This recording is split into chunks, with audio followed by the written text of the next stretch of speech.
Hello and welcome back to the organic sequencer number 2.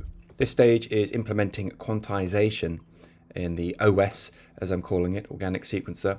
And this stage was the hardest and took the longest. Now it works up to an extent of which, when I got to this point of it working somewhat, I decided to move on to the next objectives because I could spend so much time refining and honing this. I'm confident I can get it to quantize, absolutely, but I think it was a good decision to progress with the organic sequencer. So how have I done it? So on the very left hand side here, this is what I'm calling the audio to bang or audio to MIDI. This is where the audio comes in, and with the peak amp it's detecting thresholds, and I've set it to 10 milliseconds, which is very short, of which produces a bang. And that bang here was connected straight to our sequencer, which is actually the counter here. I should really move that. That's just a lot of cables in the way. And that would distinguish the next step in the sequence. But I wanted this to run off Ableton's internal clock. Now in the previous module, I'd made this clock ready for this stage, so I knew this had worked, and I'm so glad that I did that beforehand, because that took time in itself. So it was, where did I want to attach this and how am I going to do it? What am I going to quantize and at what stage in the sequence? First idea was getting my clock here and maybe quantizing the MIDI at this stage where I'm putting my mouse now. So the bangs that are coming out of these dots, as you could say, maybe I could quantize it there. I could also maybe quantize it within one of these sub patches. Each of these is a step in the sequence in its own sub patch. I could quantize it maybe, let's say, just after the make note.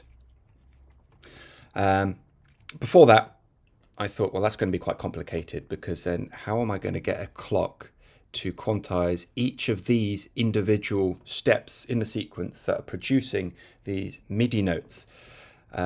So as you can see here with my red cables, let's quantize the bangs coming out of my audio to MIDI / audio to bang section.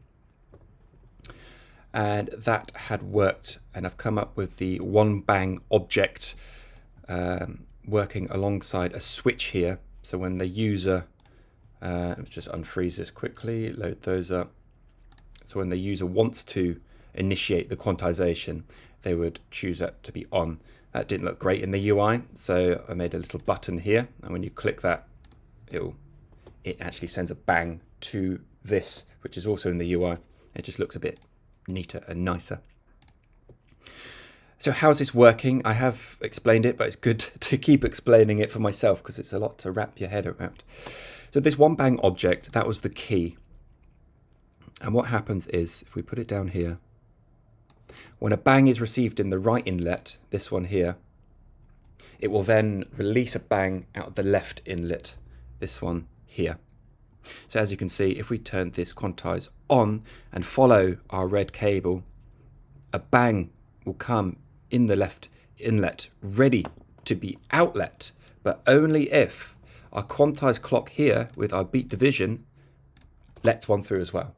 And that has worked to an extent. It took so long to get to this stage, as demonstrated in the write-up and talked about. It's not perfect at the moment, so I'm reluctant to do that now. I've already tested it. It's a little bit out. So that was the first stage of getting all of these noodles to work, and this is a trigger which is working alongside it. It wouldn't work without that. So let's put these back and discuss the next step that I had to take.